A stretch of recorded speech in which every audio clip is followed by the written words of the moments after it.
இன்றைக்கி ஆட்டுக்குடல் எப்படி செய்கிறதுன்னு பார்க்க போகிறோம். ஃபஸ்ட்டு கொஞ்சம் எண்ணெய் ஆட் பண்ணிக்கிறேன்.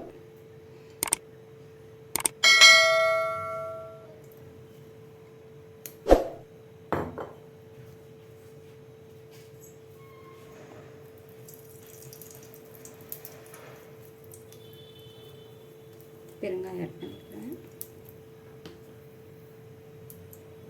கொஞ்சம் கடுகு,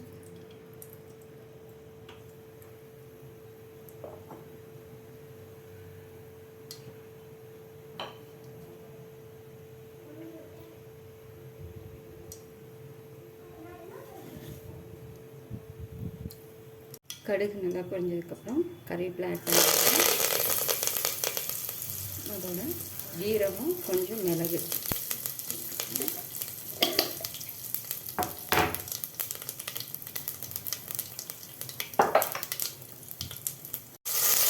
கடுகு பொரிஞ்சதுக்கப்புறம் ஜீரகம், மிளகு ஆட் பண்ணிவிட்டு கொஞ்சம் இஞ்சி பூண்டு பேஸ்ட் ஆட் பண்ணிக்கிறேன்.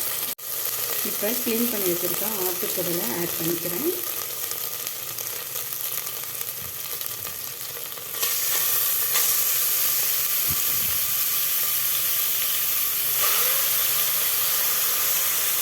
ஆட்டுக்குடல் நல்லா மிக்ஸ் பண்ணி விட்டுக்கலாம்.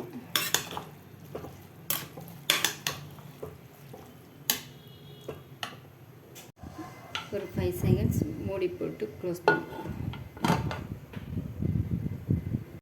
இப்போ குக்கர் மூடி ஓப்பன் பண்ணிவிட்டு மசாலா ஆட் பண்ணிக்கலாம்.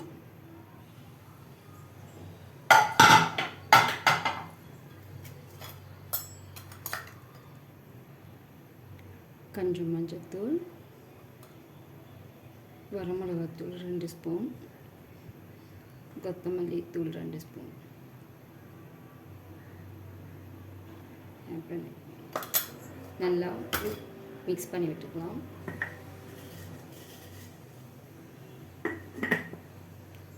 உப்பு கொஞ்சம் ஆட் பண்ணிவிட்டு நல்லா மிக்ஸ் பண்ணி விட்டுக்கலாம்.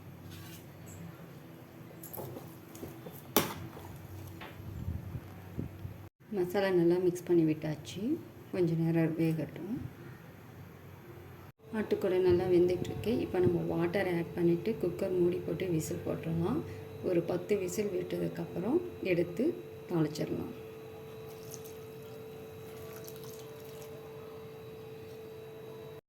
ஆட்டுக்குடல் வேக வைக்கிறதுக்கு தேவையான அளவு தண்ணி ஆட் பண்ணிட்டேன். இப்போ குக்கர் மூடி போட்டுட்டு 10 விசில் விட்டு இறக்கிக்கலாம்.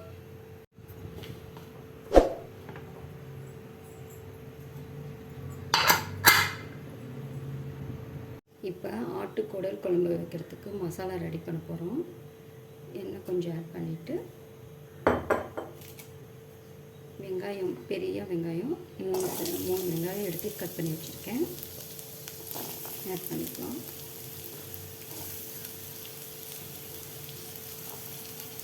கொஞ்சம் இஞ்சி, கொஞ்சம் பூண்டு, தக்காளி 2 கட் பண்ணி வச்சுருக்கேன்.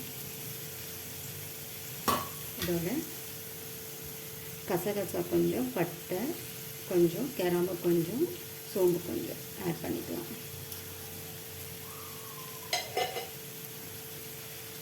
இப்போ நல்லா வணக்கலாம். வெங்காயம் தக்காளி நல்லா வணங்கிடுச்சு. இப்போ நம்ம தேங்காய் கொஞ்சம் ஆட் பண்ணிக்கலாம்.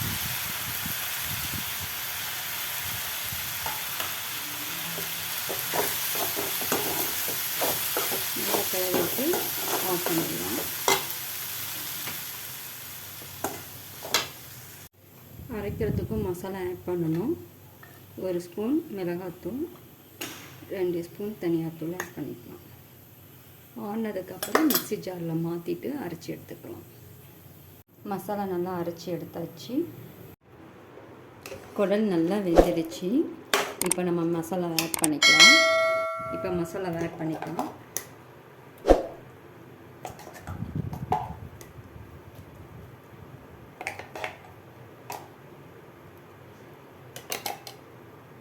உங்களுக்கு குழம்பு எந்த அளவுக்கு வேணுமோ அந்த அளவுக்கு வாட்டர் மட்டும் ஆட் பண்ணி உப்பு சேர்த்துக்கலாம். நல்லா மசாலா குக் ஆகிட்டுருக்கு.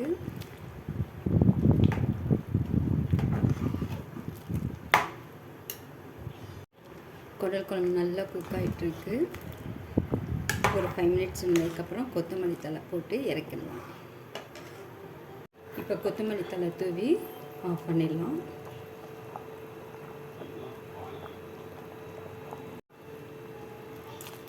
குடல் குழம்பு நல்லா ரெடி ஆகிடுச்சு.